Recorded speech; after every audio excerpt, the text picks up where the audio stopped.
Brigitte is on with us right now. Brigitte Gabriel. Welcome to the show, Brigitte. I have no notes, so we're going to wing it, okay? How are you? Hello, my friend. You and I can wing it very well. You know, this is not the first time we wing it. We can, but I'm going to find Andrew's notes on here somewhere. It'll be on my phone if I didn't get it on my desktop because I came too late to the show. But I've got it here, so we'll be okay. All right, here we go. See, I already can unwing it. I can just do it on the phone instead of the usual way.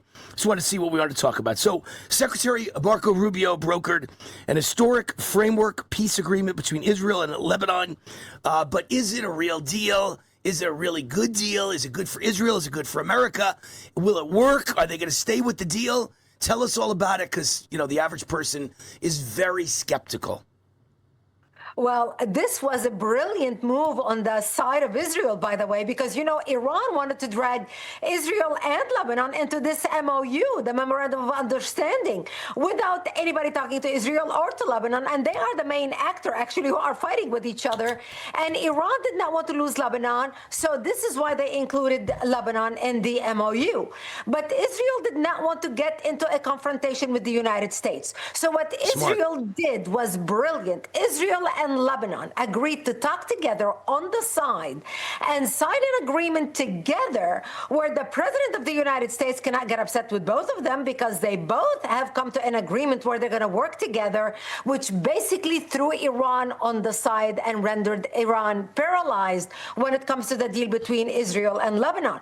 And here is the brilliancy of this deal. So Israel is in Lebanon. Lebanon knows that only Israel can get rid of Hezbollah and fight Hezbollah. Lebanon cannot do it on their own. America's not going to get involved fighting against Hezbollah in Lebanon. So Israel is the only one that can actually defeat Hezbollah. So what Israel has done, which is another brilliant strategic move by Israel, is they advanced in the last few days, especially past the Litani River, to maintain a wide security zone in the south.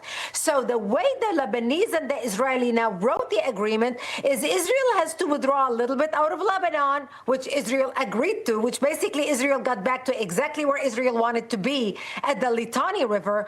And Lebanon got to save face as they sell the idea to their population. So right now, Israel can remain in South Lebanon all the way up to the Litani River to make sure Hezbollah cannot attack Israel that close from Lebanese territory. The Lebanese government has an ally with the Israelis right now fighting Hezbollah. The Lebanese army can get back into the south to a certain area to protect the territories of Lebanon. The Lebanese are happy. The Israelis are happy. Iran cannot do anything about it. And Israel and America can walk together peacefully and happily dealing with Iran. So explain something to me, because that was a great explanation, Brigitte.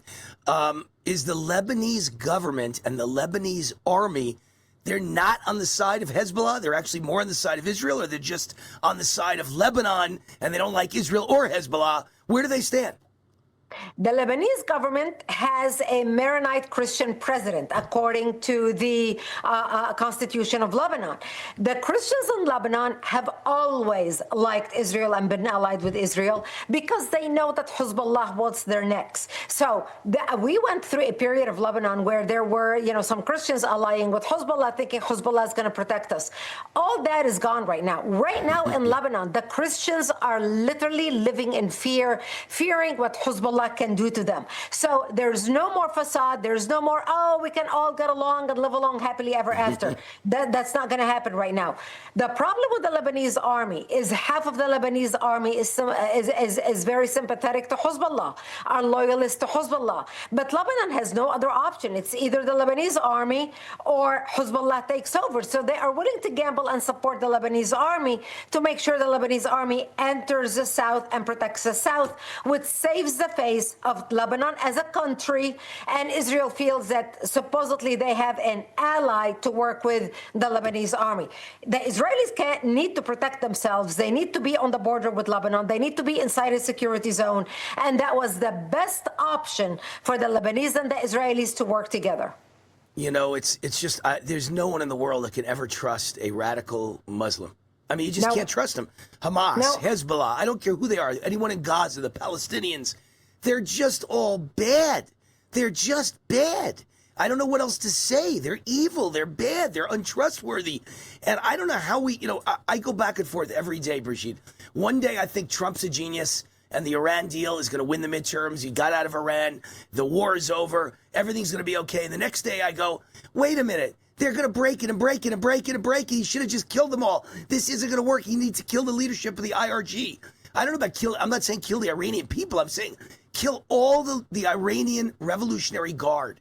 Just wipe them out because you can't do business with these people. They're going to keep breaking it. So one day I'm for the peace deal. Next day I'm against it. It's very tough to figure out what to do here. There is no peace with the current regime in Iran. Period. End of story. They will lie. They will deceive. They will try to buy time. They are taking J.D. Vance back to school to give him a master class on negotiating and the art of negotiating. He and Steve and Jared Kushner. The Iranians are masters at manipulation. They hate our guts. That's exactly why they were talking back just this weekend about why and the importance of developing nuclear weapons and atomic weapons. These people want our destruction. And it has nothing to do with Israel, by the way. I know there is a lot of Americans on the right, on the conservative side saying, Israel dragged us into war. This has nothing to do with Israel. Remember, in 1979, when Iran took the American hostages, 145 days they were kept in Iran. Israel had nothing to do with it back then. Iran back then in 1979 called us the Great Satan. And since then, they are after us. And even if they wipe Israel off the map and Israel is gone, well, then we're next. We are next. Exactly. They hate us. The only way we're going to be able to win and save ourselves from a nuclear attack is to basically wipe this regime off the planet. We can work with the Iranian people. We cannot work with anybody representing this regime, because as long as the IRGC is in charge, we are doomed. It's either us or them, and we need to eat them for lunch before they eat us for dinner. Very simple. And Brigitte, it's not just, you're talking about the Iranian regime. It's all radical Muslims. And unfortunately, that's most Muslims. Sadly, I've seen the polling. It reminds me of Nazi Germany. Right? I think it's something like 3% of Nazis ever actually killed Jews. But the other 97% of Germans went along with it. Right? So very few of them were actually Nazis at a concentration camp killing Jews. But they knew what was happening and they went along with it. They smiled, they laughed, they put thumbs up. You killed some Jews today, good. I feel the same way about Muslims in the United States. They're not actively killing us. They're not terrorists. They're not murdering us in the streets. But they support terrorism. They give money to terrorism. They're happy when something bad happens to the United States or Israel, and they hate Jews. So we have a big problem, not just with radical Islam, with all Muslims. Based on the polling I've seen, they all support terrorism, and they all hate Jews. So it's a real problem. Well, as I always say, the numbers don't lie. The numbers are the numbers are the numbers. The data speaks for itself. This is not Brigitte Gabriel's opinion. This is not Wayne Allen Root's opinion. This is the data. This is based on surveys where Muslims were called and asked different questions. Well, the one thing we know is 99.9% of them hate Jews, period. These are the Muslims living in the United States who are supposedly civilized and living amongst us, etc. And moderate, right? They're supposedly moderate. Right, and these are the moderates, but they all hate Jews. Now, all of them are not going to go out and kill Jews, but they sure cover for, support, donate, protect those who want to carry on the terrorist attacks. Terrorists don't operate in a silo by themselves. When you look at the 9/11 hijackers that committed the terrorist attack on 9/11, there were people that supported them. They had 62 driver's licenses between all of them.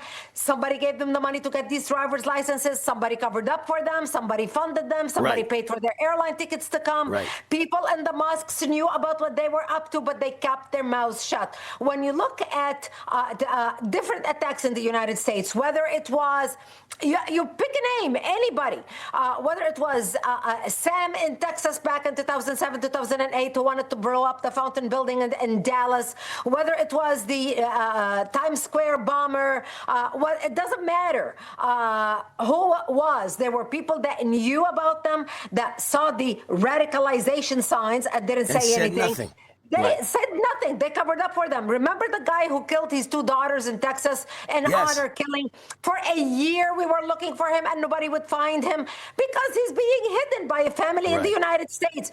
So they cover up for each other. And this is a time where we need to throw political correctness in the garbage and start calling a spade before we become like Europe.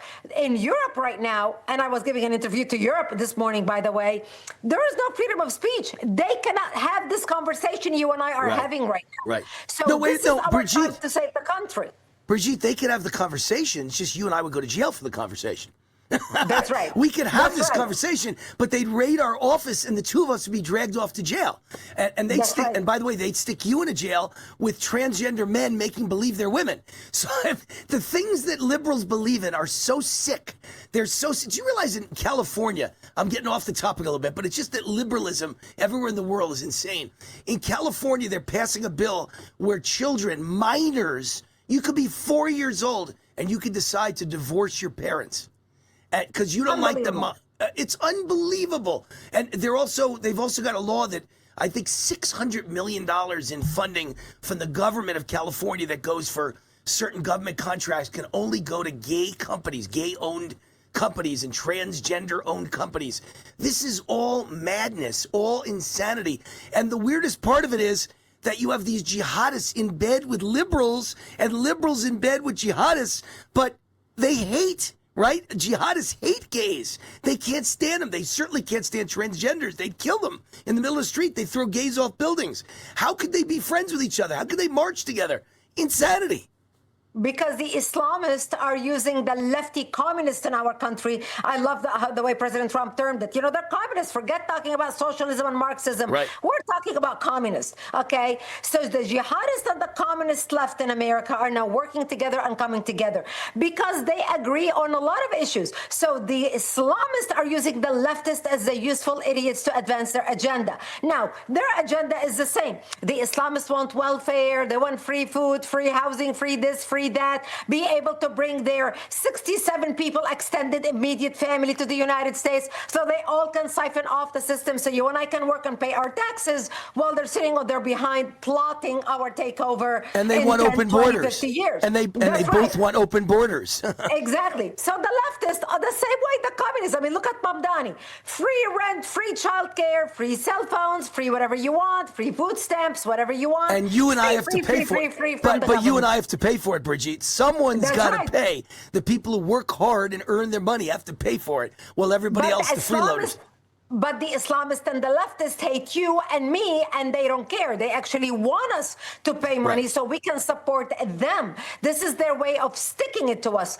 And, you know, this is what the left doesn't get. But this is exactly why we on the right need to be organized, need to be engaged, need to be activated. I don't want to hear anything about apathy. I don't want to hear anything about people not wanting to go out and vote because, oh, I don't like so-and-so, or I don't agree with so-and-so, or as a Christian, I will not vote for a gay conservative. Let me tell you something. This upcoming election, you need to look at, don't even look at the name. You need to see RRRRR exactly. and vote Republican all the way down the ticket. You may not agree with 95% of whatever this person stands for. I mean, you may not agree with 5% of what this person stands for, but you agree with them 95%, and you need to vote for them. That's what the Democrats do. That's what we need to do. And also, I encourage people to go to actforamerica.org right now. Join us. Start a chapter in your community. We are mobilizing the whole nation. We have started 328 chapters in the last 5 months in 48 states. We need you engaged, not just entertained, watching podcasts, listening to talk radio. You need to be engaged and plugged in with a national activism organization where you can be a voice affecting your community and our nation. I would add to what you said, Brigitte, one thing. Forget about the fact you might agree 95%, disagree 5% with the average Republican candidate. What if you only agree 70% with the average Republican candidate? What if you only agree 60% with the average Republican candidate? I guarantee you, I guarantee you disagree 100% with the leftists running against them. So it's not a matter of who you agree with, it's who you disagree with. Everything they believe in is pure poison for America, for Israel, for the world. for democracy, Exactly. for capitalism, for anything you can name that made America great. They hate all of it. They are the worst. All right, Brigitte, we are on the run. We got to run. And let's make the point you said, not enough of us are voting. In New York City, they elected all communists. How did that happen? Almost nobody voted. The only ones who voted were a bunch of communists came out. Nobody else voted. Our side isn't voting. Moderates aren't voting. Independents aren't voting. Just communists voting. Brigitte, great to have you on. Appreciate it. Thank you, my friend.